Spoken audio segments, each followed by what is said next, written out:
Teka, tikman mo nga ito.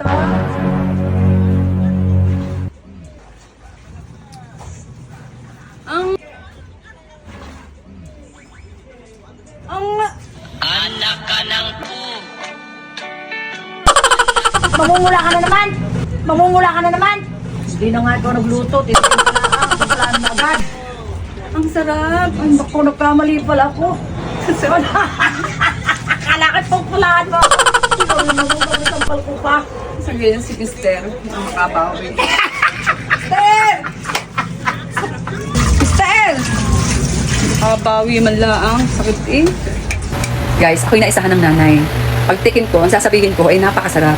Bigla na lang akong ginayon. Ay, hindi ako papayag. Si Mister ang aking gagantihan. Dahil syempre, hindi ko naman kayang gawin yun sa nanay ko. Diba? Sa anak ko. Kay Mister.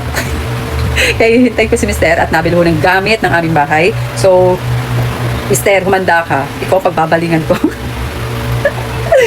Hindi ko nahintay na reaction mo kung masarap yung ginatang tulingan. So, pag ganun pa lamang, ay naku, lagitik na humanda kayo. Abangan guys, ang lagitik na gagawin ko.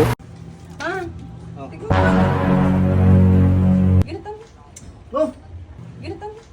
Oh! Anak ka ng po. Anak. Ano? Sarap pala. Ganyan.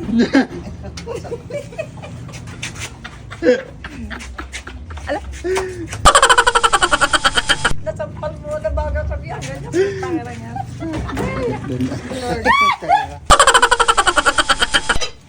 Hindi ko na alam. Masarap pala sasabihin na napaknagat.